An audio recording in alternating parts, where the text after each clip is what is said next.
Imagine un ciel de coton au-dessus d'un champ de foire, des drapeaux qui claquent, des enfants qui lèvent la tête et un biplan qui gronde comme un tambour de guerre. L'appareil plonge, remonte, vrille. À son bord, une femme en combinaison sombre dessine des boucles parfaites, puis fend l'air en rase-motte avant de remonter vers le soleil. On crie, on applaudit, on retient son souffle. Sur les affiches, on lit Queen Bess. Dans la presse noire de Chicago, on parle des héroïnes.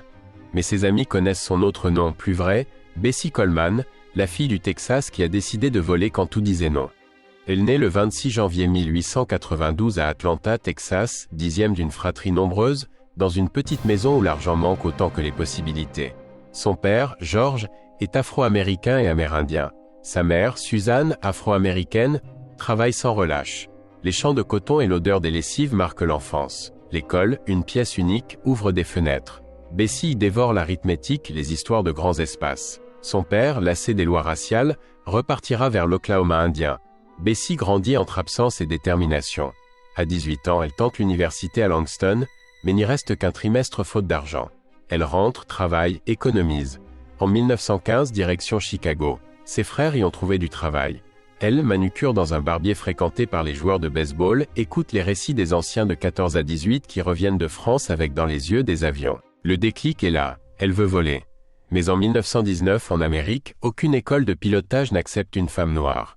Les lettres restent sans réponse, les guichets se ferment, les sourires se figent. Bessie ne renonce pas.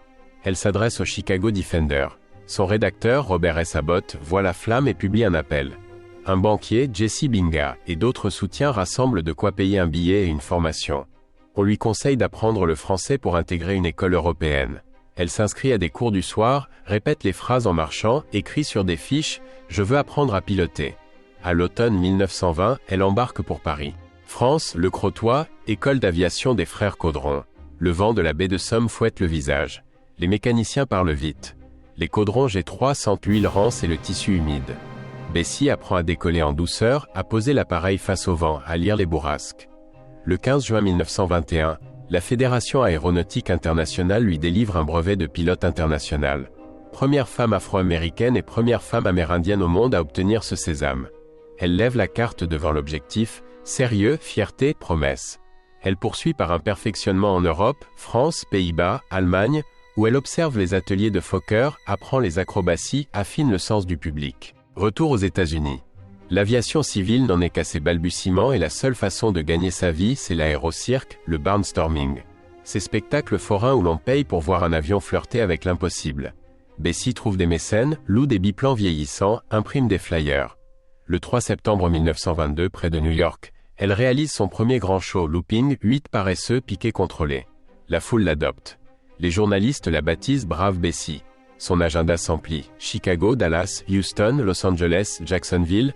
Partout, elle pose après ses numéros pour des photos, signe des programmes, puis le soir, en robe longue, donne des conférences. Elle raconte la France sans barrière visible, encourage les jeunes à viser le ciel, martèle son rêve, ouvrir une école de pilotage pour les Afro-Américains.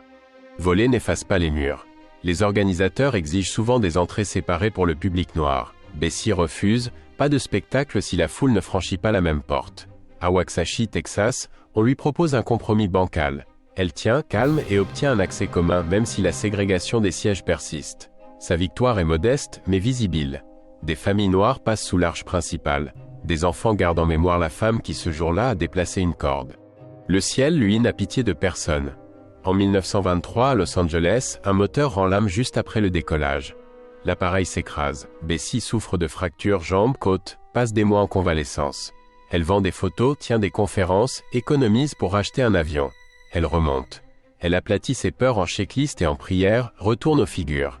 Elle connaît les risques des machines d'occasion, l'importance de la maintenance, la cruauté des assureurs. Elle grimpe quand même à bord et avant d'ouvrir les gaz, pense à son école. Au printemps 1926, Jacksonville, Floride. Bessie prépare un grand meeting, veut repérer le terrain pour un saut en parachute qu'elle présentera le lendemain. Elle a récemment acquis un Curtiss JN4 génie, vieux mais bon marché. Son mécanicien, William D. Wills, prend les commandes. Elle s'installe en place avant, sans ceinture, pour pouvoir se pencher et observer l'axe d'atterrissage. Le vol commence bien, puis un outil oublié, une clé, se coince dans les commandes.